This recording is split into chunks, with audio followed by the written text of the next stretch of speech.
Welcome to Mastering Your Financial Life, hosted by Judy Heft, the founder and CEO of Judith Heft and Associates Financial and Lifestyle Concierge.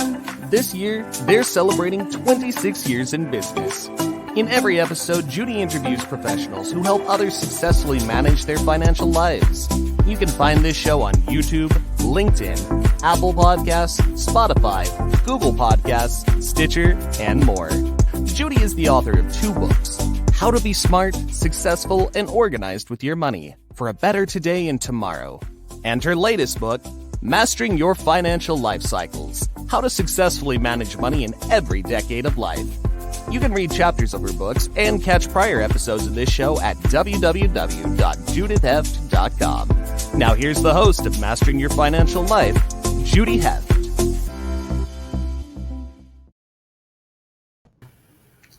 Hey everybody, welcome. I'm so excited today. We're having our 17th show, and we've really been talking to some very interesting professionals. And today I'm thrilled to introduce you to Lili Vasileff. Lili is the owner and founder of Wealth Protection Management, and she's in Greenwich, Connecticut. She's a divorce financial expert. She has lots of things that she does. She's a wealth advisor. She's a speaker, and she's an author of 4 books. She's a CFP, Certified Financial Planner. She's a CDFA, Certified Divorce Financial Analyst, and an MAFF, which is a Master's in Forensic. I forgot what that was already. Financial Forensics. Digging for money. So that's really great that she does that. So I'm really thrilled to have Lili with us today. So welcome, Lili. Thank you so much for joining. My great pleasure, Judy. Thank you. No, it's my pleasure. So we're going to talk about some of the things that you do for your clients that you help with. So I think one of the things that you do is you help them find some hidden assets. And how does that work? What are some of the sneaky little favorite places that you know about that maybe, your clients don't know about, and they're happy to have you help them find? Absolutely. So it's interesting. Most of the time people think if they're in a transition or going through maybe a crisis like a divorce, that they start to have those feelings of suspicion. And the first thing they think of is, wow, did somebody kind of stash money to the side? How do I find it? How do I know that discovery is full? Meaning, do I have all the information from my other partner or spouse? And if not, how do I go about finding it? So here's a couple of tips. First of all, you have to know, what does it really mean to hide assets? So hiding assets means you could transfer some titles or assets physically to other people, to third parties. But other ways to hide money include maybe using money for personal expenses in business. Or secondly, you could overpay, prepay, and that includes insurances or large purchases where you are prepaying large amounts of money so that they are out of bank accounts. So hiding money or hiding assets isn't really necessarily that complicated, but the key to all of that is you need to know what to look for if you can justify your suspicions, and you want to sit back and think about the cost benefit of finding those assets. So I will noodle around all the accounts. I'll follow the money. I'll look at, inflows, outflows. We will match to what's reported on any kind of a, legal document like a income tax return or bank statements, etc. And generally speaking, I'm going to find something. If it's validated, I will find it. That's interesting. That's so fascinating to me. There are things that, excuse me, I certainly hadn't thought about, is like prepaying insurance policies, that type of thing. I guess that, some people can be sneaky, and you have to have somebody, a good professional like you, that knows where to find these things and how to find these things. That's amazing, Lili. Thank you for helping your clients with that. Wow. Absolutely. Those are definite eye openers. So what are, then there's also divorce mistakes that people make when they're getting, when they're contemplating their divorce. So what are some of those mistakes that people do with Social Security benefits? I know that, I don't think people realize that they can collect earlier if they've been married for over 10 years, but I know that you've got some good tips on that too. So general rules for a divorced spouse. Generally, First, you have the eligibility criteria as to whether or not, one, you're entitled to Social Security benefits, and two, whether or not you're entitled to your ex-spouse's Social Security benefits. So let's start with your own. If you have a earnings record, more than likely of 40 total credit hours in your whole lifetime, you will have some amount of Social Security benefits. Why are Social Security benefits important? Because they also entitle you to Medicare. So that's the first part. Now, if you're a divorced spouse, you will get one benefit. You don't get your benefit plus your ex-spouse's. And how Social Security will determine that will be the higher of either your full benefit or 50% of your ex-spouse's benefit at full retirement age of your spouse.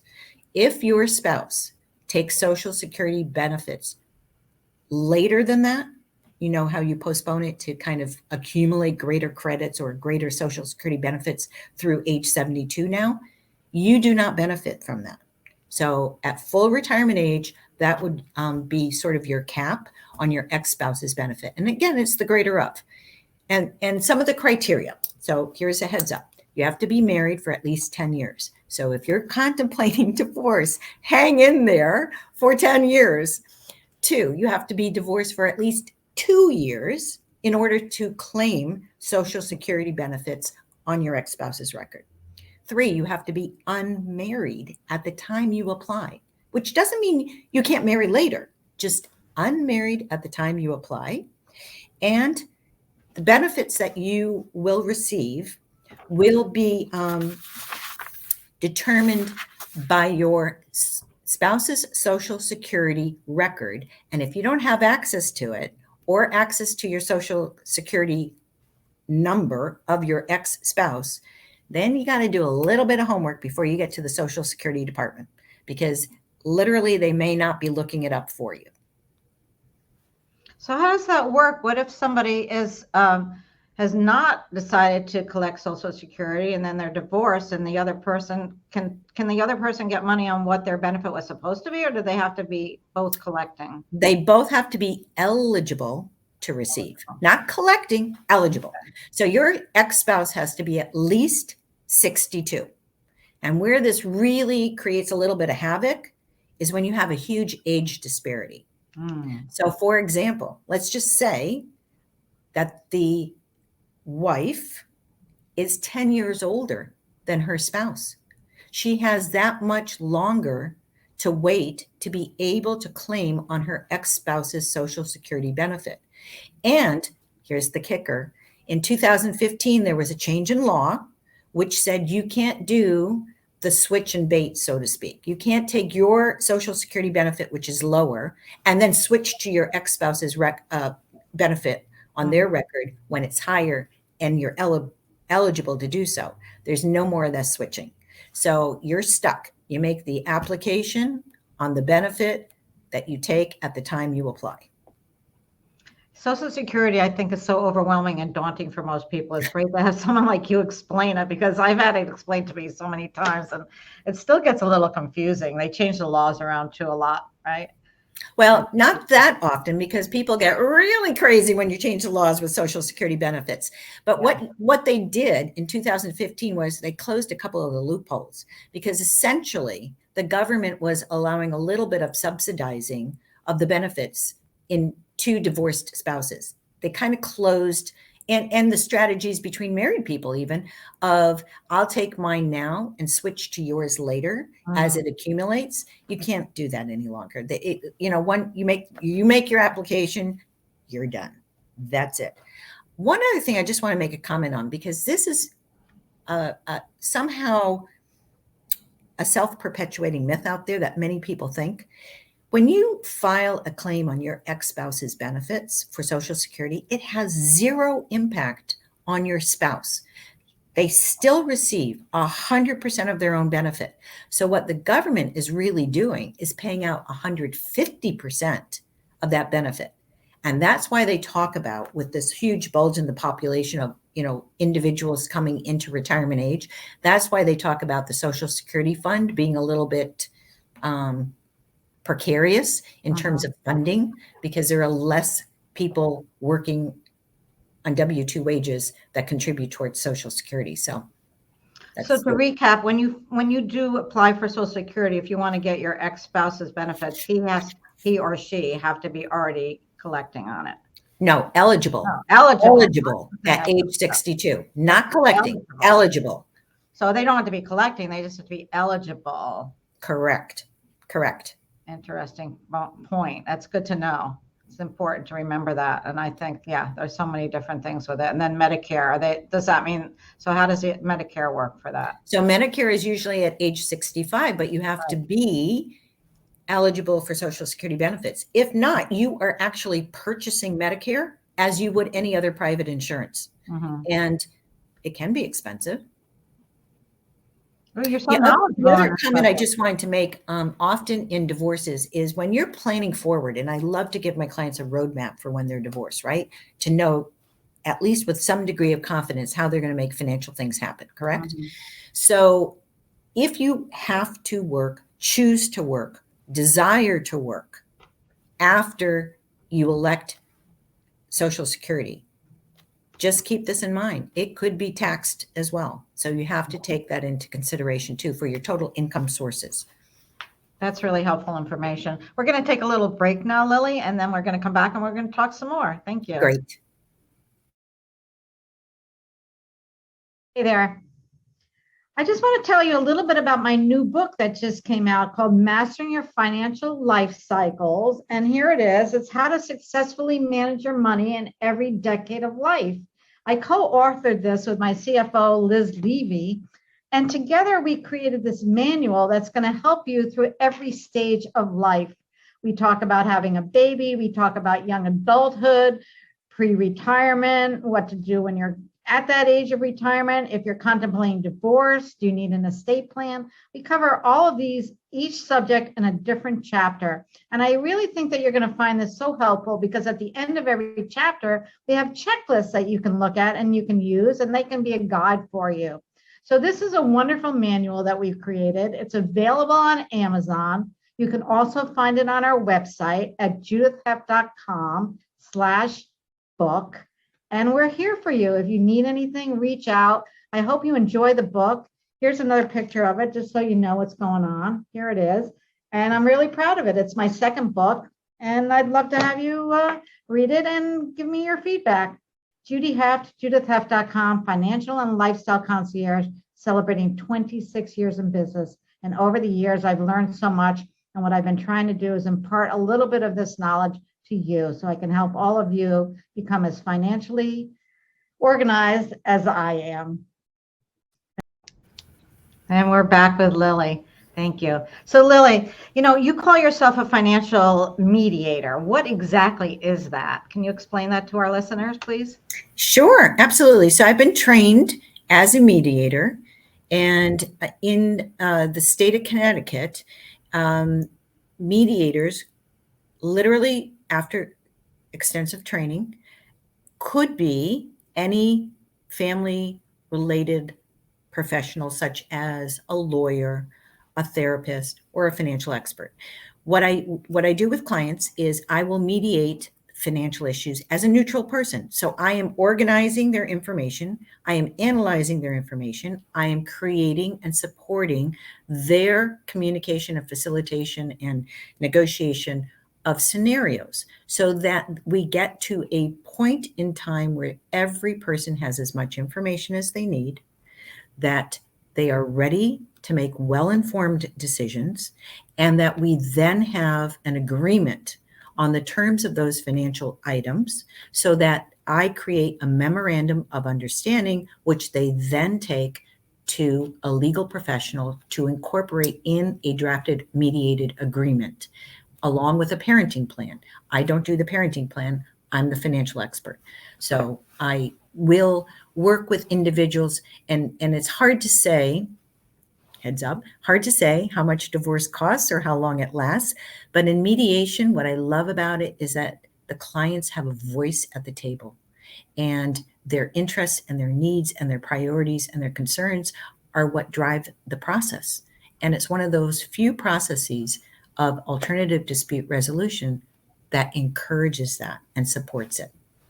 So do you recommend that they come to you before they work with their lawyer, or is it done in tandem? How does that work? Willing to wear whatever hat is required by the clients. Many times a client will come to me from an attorney mediator or from a therapist, and we work on the financial issues. If those are really the bulk of those issues in their divorce process. Alternatively, I co-mediate with attorneys all the time as that extra supplement and added resource to the mediation process and brought in by the attorney mediator. So either way, I love working with the clients and the professionals in this field. That's such a great role that you have there. I think you're really helping so many people, because I don't know if this is accurate, but it seems to me that before I got married, my sister said to me, you're going to fight about two things, money and children. And I said, no, we're not going to fight about anything. Well, yes, she was right. And so I think that a lot of divorces probably are based on financial disputes and, discrepancies and things like that.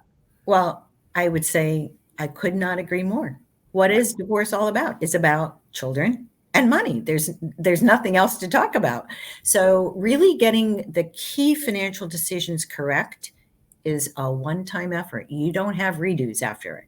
So you really need to know as much information as possible, as much discovery as possible, to have the opportunity to explore different kinds of ideas for how you need to achieve your goals at the end of the day. And then to have someone who will help create that roadmap after the divorce so that you have that sense of confidence and security, you know exactly what to do. And as a mediator, I'm neutral, so I'm not providing advice. In many other situations, I am an advocate for a client where I do provide advice. I teach this to other professionals from the financial viewpoint. I teach at a lot of different local bar associations, and I'm also trained as a trainer in collaborative process. And I think if you have the opportunity, that it's a wonderful place to explore first and foremost as an alternative dispute resolution process, rather than going to the traditional litigation. That's great. You wear so many different hats, Lili, and help your clients in so many wonderful ways. It's great to be able to talk to you today. Thank you. So tell me, how can our listeners find you? They can find me by going to my website, wealthprotectionmanagement.com. You can Google me. You can email me at lily@divorcematters, matters.com, or lily@wealthprotectionmanagement.com. That's all great information. And then do you want to give a little plug for your books? So I had the great honor and pleasure of being invited by the American Bar Association to write their first and foremost book on money and divorce, which I think is fairly comprehensive. And I know that you wrote excellent books as guides for the everyday person. This is a book both for the public as well as professionals in family law, and it's very detailed. You can take a chapter at a time, but it's really a step of 1, 2, 3. How do I start that divorce?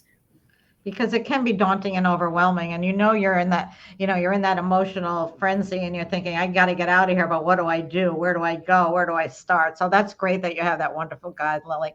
Well, thank you so much for speaking with me today. I look forward to more conversations. It's always great to see you and catch up, and hopefully our listeners are going to reach out to you and get some more information. Thank you, Lili. And don't hesitate. Preparation's everything if you're thinking of a transition in your financial life.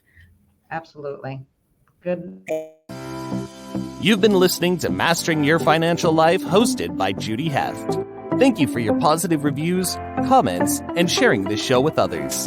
You can read chapters of Judy's books and catch prior episodes of Mastering Your Financial Life at www.judithheft.com.